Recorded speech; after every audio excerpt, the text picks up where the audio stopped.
जय हिंद।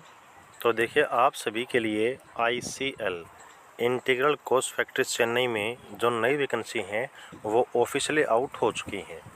ये जो आपकी वैकेंसी हैं वो देखिए अप्रेंटिस के अंडर रहने वाली हैं।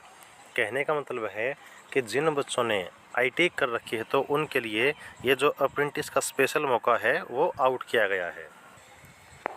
तो यहाँ पर अप्रेंटिस के लिए जो आपके फॉर्म को अप्लाई करने की डेट है 22 मई 2024 से लेकर 21 जून 2024 तक यहाँ पर रखी गई है। यदि हम बात करें आपके वैकेंसी के बारे में, तो जो आपकी वैकेंसी हैं वो टोटल 2 पार्ट में डिवाइड की गई हैं। एक है आपके फ्रेशर के लिए, दूसरे है आपके उन बच्चों के लिए जिन्होंने ITI कर ली है, यानी कि एक्स ITI के लिए। तो ट्रेड कौन कौन से हैं? कारपेंटर है, इलेक्ट्रिशियन, फिटर, मैकेनिस्ट, पेंटर और वेल्डर। इन सभी की 320 वैकेंसी हैं। फ्रेशर के लिए 670 वैकेंसी हैं। जो बच्चे पहले ITI कर चुके हैं उन सभी के लिए। इसके अलावा यहाँ पर आपकी MLT रेडियोलॉजी, MLT पैथोलॉजी के लिए और PASAA के लिए टोटल यहाँ पर जो वैकेंसी हैं 10 रहेंगी। और ITI के लिए जो बच्चे पहले हो चुके हैं क्वालिफाइड, उनके लिए भी 10 वैकेंसी रहेंगी। और यहाँ पर याद रहे कि जिन बच्चों ने इंजीनियरिंग में डिग्री या फिर डिप्लोमा या फिर कोर्स कर रखा है तो वो इस अप्रेंटिस के लिए जो है एलिजिबल नहीं है। यहाँ पर ये सिर्फ आपका जो है अप्रेंटिस ट्रेनिंग के लिए आपको मौका दिया गया है। यहाँ पर जो रोज़गार है वो अप्रेंटिस होने के बाद आपको जो बहुत सारे क्षेत्र हैं वहाँ पर दिया जाएगा, वहाँ पर आपको रोज़गार का मौका मिलेगा। जो यहाँ पर आपकी एलिजिबिलिटी कंडीशन दी गई हैं, इसमें देखिएगा जिन बच्चों ने ITI कर ली है तो उनकी एज 15 से लेकर 24 के बीच में होनी चाहिए।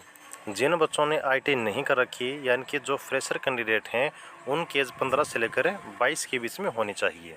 SC ST को 5 साल की और OBC को एज में 3 साल की छूट मिलेगी।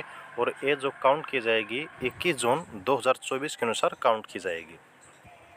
अब यहाँ पर बताया गया है कि जिन बच्चों ने ITI कर रखी है तो यहाँ पर देखिए 10th के पास जो आपके ITI है वो भी आपकी क्वालिफाई होनी चाहिए। और कितना आपका ट्रेनिंग पीरियड रहेगा आपके ट्रेड के अनुसार वो यहाँ पर आपको बताया गया है। जैसे कि यहाँ पर फिटर, इलेक्ट्रिशियन और मैकेनिस्ट के लिए ट्रेनिंग आपका 1 साल का रहेगा। यहाँ पर 10th प्लस में जो ITI है वो आपकी होनी चाहिए। और जो ITI है वो याद रखिएगा आपकी NCVT या फिर SCVT वो कहीं से भी आपने कर रखी हो वो आपकी मान्य रहेगी। कारपेंटर, पेंटर और वेल्डर के लिए ट्रेनिंग पीरियड 1 साल का रहेगा। Programming and system administration assistant के लिए आपका जो यहाँ पर ट्रेनिंग पीरियड है वो भी 1 साल का रहेगा। यहाँ पर जो ITI है वो आपके कोपा यानी कि computer operator and programming assistant से होनी चाहिए। अब यहाँ पर देखिए जो फ्रेशर बच्चे हैं ना, उनका ट्रेड के अनुसार जो ट्रेनिंग पीरियड है वो अलग रहेगा। जैसे कि फिटर, इलेक्ट्रिशियन और मैकेनिस्ट के लिए 2 साल का ट्रेनिंग पीरियड, कारपेंटर और पेंटर के लिए 2 साल का, वेल्डर के लिए 1 साल 3 महीने का और MLT रेडियोलॉजी और पैथोलॉजी के लिए 1 साल 3 महीने का। यहाँ पर देखिए इन सभी के लिए जो क्वालिफ़िकेशन है वो 10th पास रहेगी, कम से कम 50% मार्क्स के साथ। लेकिन MLT के लिए जो आपकी क्वालिफ़िकेशन है वो +2 पास रहेगी with physics, chemistry and biology. अब इसके बाद देखिएगा ऐसा नहीं है कि आप ट्रेनिंग करोगे और आपको ट्रेनिंग में कुछ भी नहीं मिलेगा। जो फ्रेशर बच्चे हैं 10th पास वाले उनको 6,000 रुपये हर महीने, जो फ्रेशर बच्चे +2 पास वाले हैं उनको 7,000 और जो ITI वाले बच्चे हैं उनको भी 7,000 पर महीने यहाँ पर दिया जाएगा।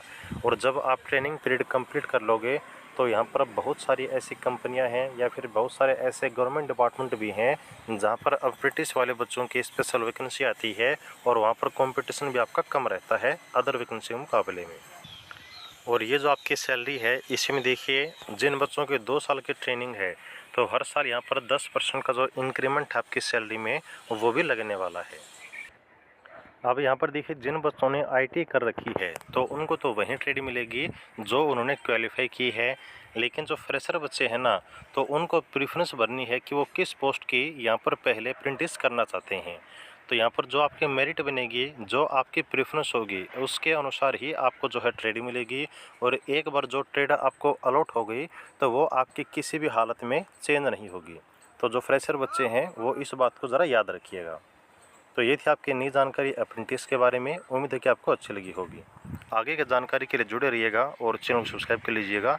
और अगर जानकारी अच्छी लगी है तो वीडियो को लाइक ज़रूर कर दीजिएगा। जय हिंद।